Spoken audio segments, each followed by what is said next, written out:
बिस्मिल्लाहिर्रहमानिर्रहीम। अस्सलाम वालेकुम। ईरान और अमेरिका के दरमियान जंग मुकम्मल तौर पर बाकायदा शुरू हो चुकी है। डोनाल्ड ट्रंप ने कहा था कि वो रात को अटैक करने के लिए जा रहा है और आज देख लीजिए उन्होंने 90 जगहों पर ईरान में अटैक कर दिया है। और ये इतना भयानक अटैक था कि ब्रिज भी उड़ा दिए इन्होंने, वहां पर लोगों को भी मार दिया।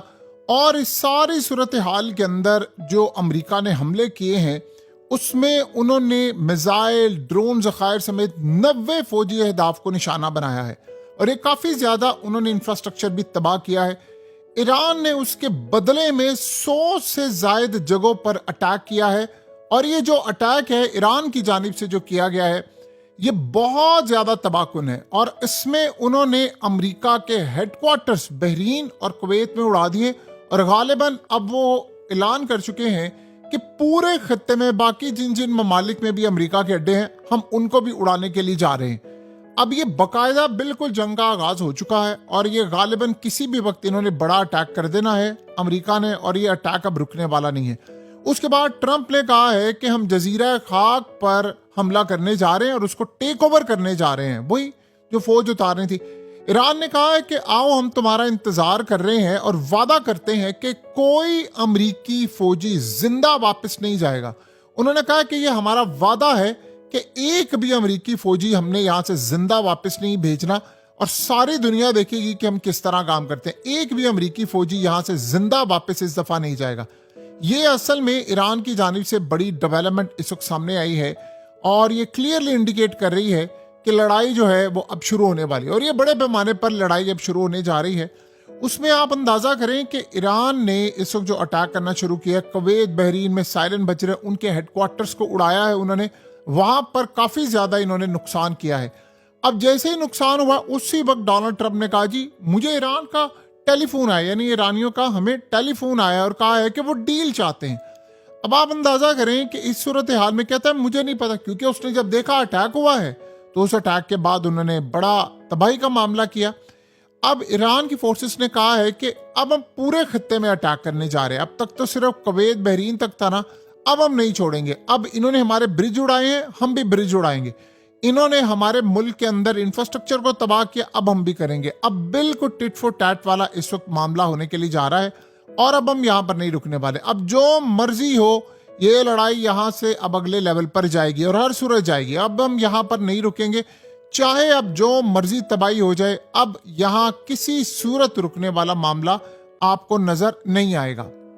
देखिए इस वक्त सबसे बड़ा मसला ये है कि अमेरिका ने जो पाबंदियां लगाई थी ईरान पर उनको हटाया, फिर वो पाबंदियां लगा दी। ईरान का इस वक्त 6 करोड़ 30 लाख बैरल खाम जो तेल है वो इस वक्त समंदरों में फंसा हुआ है। यहाँ पर ईरान को काफी ज्यादा चैलेंजिंग सिचुएशन का सामना करना पड़ रहा है। देखिए आप आज जेडी वेंस ने कह दिया है कि ईरान ने अपना हॉर्मस बंद किया तो इसे जवाबी कार्रवाई देंगे और यानी हम भरपूर अटैक करेंगे। ये अब लड़ाई यहाँ नहीं रुकने वाली और ये लड़ाई में हो ये रहा है कि ईरान के फॉरेन मिनिस्टर को कतर के वजीर खारजा, उनके प्राइम मिनिस्टर भी है, उन्होंने फौरी तौर पर कॉल की है। उन्होंने कहा है कि प्लीज आप रुक जाएं यहाँ पर। उन्होंने कहा है कि यहाँ पर अगर हुई लड़ाई तो फिर ये सब कुछ आउट ऑफ कंट्रोल हो जाएगा। ये यहाँ पर आप रुक जाएं, ये बड़ी तबाहकुन सूरत हाल होने वाली है। और सबसे बड़ा मसला यहाँ पर यह है कि अभी आउट ऑफ कंट्रोल मामला होने वाला है।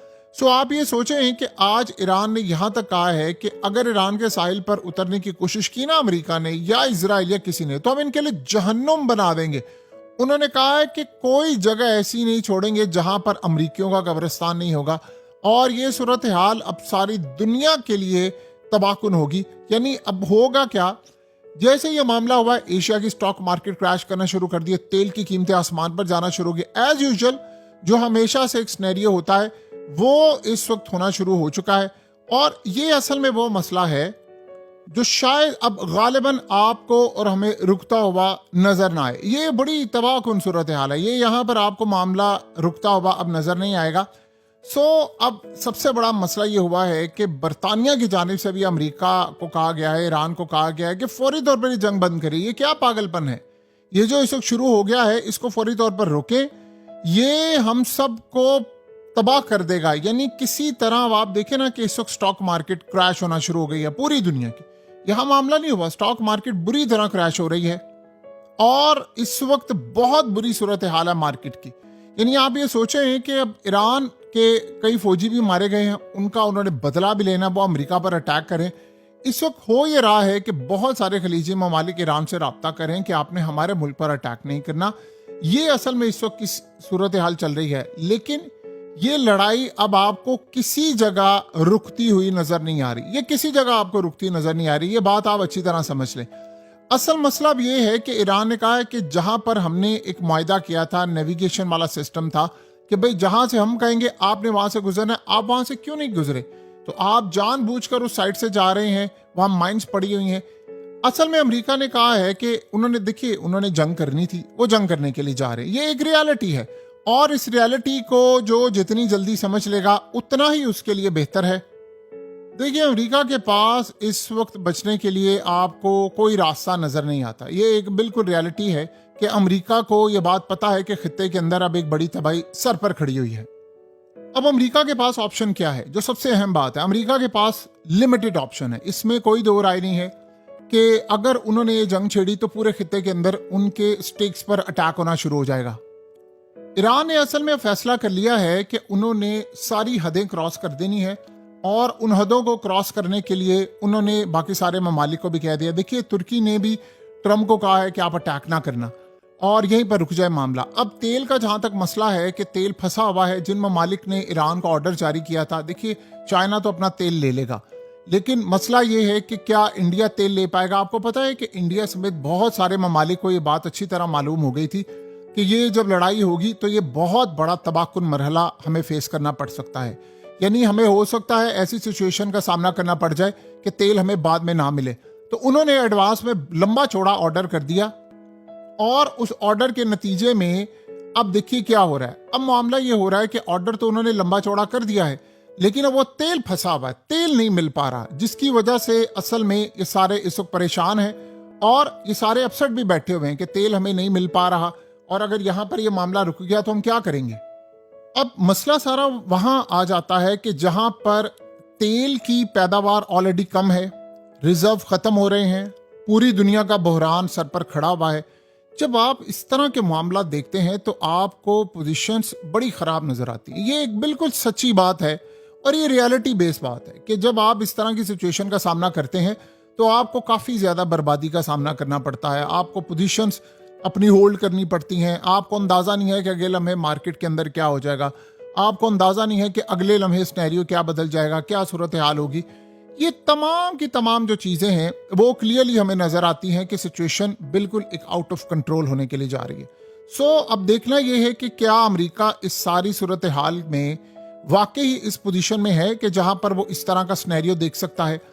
अब मसला यहाँ पर यह है कि इजराइल ने कहा है कि वो ईरान को सरप्राइज देने जा रहे हैं, वो भी इस जंग में कूदने वाले हैं। तो अब इजराइल जब जंग में कूदेगा तो आप सोच लें कि फिर वो इजराइल पर भी अटैक शुरू हो जाएगा। यानी खित्ते के अंदर हम एक भरपूर और बहुत बड़ी जंग देखने के लिए जा रहे हैं, और इसमें कोई दो राय नहीं है कि ये जंग अब नहीं, कल नहीं तो परसों नहीं, ये अटैक अब ये चीजें अब ये शुरू हो जानी है। अब ये ज्यादा देर तक ये मामला रुकने नहीं वाला, ये कहीं पर भी इसकी आपको सूरत हाल बेहतरी की तरफ जाती हुई नजर नहीं आएगी। सो अब देखते हैं कि अमेरिका ऐसी सूरत हाल का सामना कैसे करता है और इस सिचुएशन को वो हैंडल कैसे करता है। जो सबसे अहम बात है कि क्या वो इस सिचुएशन को हैंडल करने के लिए तैयार बैठा हुआ है, क्या वो इस सारी सूरत हाल को तैयार करने के लिए, यानी बहुत सारे मामलात को मैनेज करने के लिए तैयार है। अब यहाँ एक चैलेंज बना हुआ है इजराइल के लिए कि वो ये चाह रहा है कि इस खत्ते में अब सारे ममालिक कूदें, जो वो अमेरिका के जरिए भी कर रहा है। तो अगर ये सारे ममालिक कूद पड़ते हैं तो ईरान के पास ऑप्शन है, वो अपनी 48 घंटे के अंदर अंदर अपनी न्यूक्लियर डॉक्ट्राइन को बदल सकता है। तो अगर उसने बदल दी न्यूक्लियर डॉक्ट्राइन तो बताए बाकी सारे फिर कहाँ पर खड़े होंगे। यानी क्या कोई मैनेज कर सकता है, क्या इस सारी सूरत हाल को कोई देख सकता है? यही तो एक सवाल है, यही तो एक चैलेंज है जो सबके लिए बना हुआ है कि अगर यहां से सारे बर्बाद हो गए तो फिर जाएंगे कहां पर। सो वन बाय वन करके अमेरिका को अब अटैक का सामना करना पड़ेगा। देखिए अमेरिका इस वक्त बिल्कुल आउट ऑफ कंट्रोल हुआ पड़ा है, उसको इस बात की कतई कोई परवाह नहीं, लोग मर रहे हैं, तबाही हो रही है।